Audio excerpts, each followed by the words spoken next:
لاہور کے ایک شاہانہ marriage hall میں ہر طرف خوشیوں کا سما تھا۔ پھولوں کی خوشبو، روشنیاں، کہے دوستوں کی ہنسی مذاق، قریبی رشتہ داروں کی بھاگ دوڑ، ہر طرف زندگی ہی زندگی تھی۔ مہمان کہیں بریانی اور قورمہ کا مزہ لے رہے تھے، کہیں بچے غباروں کے ساتھ کھیل رہے تھے، کہیں خواتین دلہا دلہن کی تعریفوں میں مصروف تھیں۔ اسٹیج پر ہمارا دولہا ڈاکٹر ذوحان کھڑا تھا، سجی ہوئی شیروانی، نفاست، وقار اور چہرے پر وہ معصوم سی گھبراہٹ کہ بس دلہن آ جائے اور زندگی مکمل ہو جائے۔ کچھ ہی دیر میں ابیہا کے اسٹیج پر آنے کا وقت تھا۔ ابیہا لاہور کی وہ لڑکی جس کے حسن، اخلاق اور شرافت کا چرچا ہر جگہ تھا، پڑھی لکھی، سلجھی ہوئی، نرم مزاج اور ہر دل عزیز۔ ان کا خاندان شہر میں اچھا خاصا معزز اور خوشحال تھا، بڑا سا گھر، اچھی صحت، عزت والا خاندان۔ لیکن ابیہا کے دل میں ایک ایسا راز تھا جو اس کی مسکراہٹ کے پیچھے چھپا تھا اور جسے کوئی نہیں جانتا تھا۔ ذوحان اپنے دوستوں کے ساتھ کھڑا مسکرا رہا تھا، دوست اسے چھیڑ رہے تھے، ڈاکٹر صاحب آج دل کی دھڑکن کچھ زیادہ نہیں چل رہی، دلہن کو دیکھ کر تو سانسیں اٹک جائیں گی۔ ذوحان ہنسی میں بات ٹال دیتا مگر اس کی نظریں بار بار داخلی دروازے کی طرف اٹھ جاتی تھی۔ اچانک ہال میں میوزک بدلا، ایک میٹھا سا رومانوی نغمہ بجنے لگا، سب کی نگاہیں دروازے کی طرف اٹھ گئیں۔ وہاں سے ابیہا اپنے نازک قدموں کے ساتھ آہستہ آہستہ اسٹیج کی طرف بڑھ رہی تھی۔ اس کا لال جوڑا روشنی میں جگمگا رہا تھا، ماتھے کی بندیا، آنکھوں کا کاجل، ہلکی سی شرمائی ہوئی مسکراہٹ۔ ذوحان اسے دیکھ کر چند لمحوں کے لیے جیسے دنیا سے کٹ گیا۔ ابیہا نے اسٹیج پر قدم رکھا، ذوحان نے محبت بھری نظر سے اسے دیکھا۔ ابیہا کے چہرے پر بھی ہلکی سی مسکراہٹ آئی، تالیاں بج اٹھی، خوشیاں گونجنے لگیں۔ لیکن اگلے ہی لمحے ایک زوردار آواز آئی اور ابیہا زمین پر گر پڑی۔ ماحول میں کھلبلی مچ گئی، ڈاکٹر ذوحان کی آنکھوں سے خوشی غائب ہو کر خوف میں بدل گئی۔ مہمان دوڑ پڑے، عورتیں چیخیں، مرد آگے بڑھ گئے۔ ابیہا کی ماں اور بہن اسے گھبراہٹ میں اٹھا کر ساتھ والے کمرے میں لے گئیں۔ ذوحان اور اس کے خاندان سکتے میں آ گیا۔ سب کے ذہن میں ایک ہی سوال تھا، آخر کیا ہوا؟ کیا ابیہا کسی بیماری کے مریض ہے؟ کیا کوئی بات چھپائی گئی ہے؟ شادی پہلے ہی جلدی میں طے کی گئی تھی۔ ابیہا کے خاندان نے کہا تھا کہ بہتر طریق ایک ہی ہے۔ ذوحان کے گھر والوں نے بات مان لی تھی مگر اب سب کو شک ہو رہا تھا۔ ذوحان کی ماں نے آہستہ سے کہا، کہیں ہم سے کچھ چھپایا تو نہیں گیا؟ اگر لڑکی بیمار ہے تو ہم شادی نہیں ہونے دیں گے۔ حال میں جو چند لمحے پہلے ہنسی گونج رہی تھی وہاں اب سناٹا، بے چینی پھیلی ہوئی تھی۔ کوئی کہہ رہا تھا ابیہا کو کوئی بڑی بیماری ہے، کوئی کہہ رہا تھا شاید بخار ہے، مگر ذوحان کو کچھ بھی سمجھ نہیں آ رہا تھا۔ وہ خود ڈاکٹر تھا، اسے اندازہ تھا کہ کچھ نہ کچھ ضرور غلط ہے۔ اس نے فیصلہ کیا کہ وہ خود ابیہا کو دیکھے گا اور وہ کمرے کی طرف بڑھ گیا۔ ذوحان کمرے میں پہنچا تو ماحول بھاری تھا۔ ابیہا بستر پر نیم بے ہوش لیٹی ہوئی تھی، اس کی ماں کی آنکھیں لال تھیں، بہت پریشان کھڑی تھی اور چند قریبی رشتے دار دم سادے بیٹھے تھے۔ ذوحان نے سنجیدہ مگر نرمی بھرے لہجے میں کہا، میں ابیہا کا چیک اپ کرنا چاہتا ہوں، میں ڈاکٹر ہوں، مجھے سمجھنے دے کہ اسے کیا ہوا ہے۔ ابیہا کے والد نے پہلے جھجک دکھائی مگر حالات دیکھ کر ہاں کر دی۔ ذوحان نے ابیہا کی نبض چیک کی، اس کی آنکھوں میں ٹارچ کی روشنی ڈالی، سانسوں کی رفتار دیکھی۔ بظاہر سب نارمل تھا مگر اس کے اندر ایک ڈاکٹر سے زیادہ ایک حساس انسان جاگ چکا تھا۔ ابیہا کا چہرہ زرد تھا، بازو کمزور، ہونٹ سوکھے ہوئے۔ یہ سب کسی عام تھکن کی نشانیاں نہیں تھیں۔ کچھ دیر بعد ابیہا کو ہوش آیا، اس نے آنکھیں کھولی مگر اس کی نظریں ڈری ہوئی تھیں، بھٹکی ہوئی اور بے چین تھی، جیسے وہ کچھ پانا چاہتی ہو۔ ذوحان اس کے قریب بیٹھا اور دھیمے لہجے میں بولا، ابیہا تم ٹھیک ہو؟ کچھ بتانا چاہتی ہو؟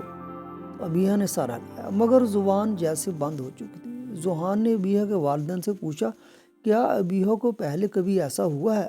کوئی بیماری ہے؟ کوئی ٹینشن؟ ابیہا کے والد فوراً بولے، نہیں بیٹا، بالکل نہیں، وہ ٹھیک ہے، بس شاید شادی کی ٹینشن زیادہ ہو گئی ہوگی۔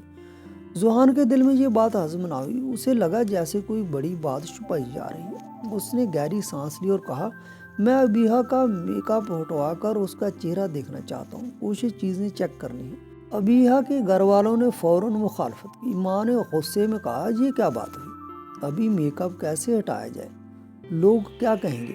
مگر ذوحان کے والد کھڑے ہوئے، سخت لہجے میں کہا، ہمارا بیٹا ڈاکٹر ہے، اگر اسے شک ہے تو ہم سچ جاننا چاہتے ہیں، اگر کوئی بات چھپائی گئی ہے تو یہ شادی آگے نہیں بڑھے گی۔ اس دھمکی کے بعد ابیہا کے گھر والے مجبوراً مان گئے۔ ایک بڑی عمر کی خاتون نے ابیہا کا میک اپ صاف کیا۔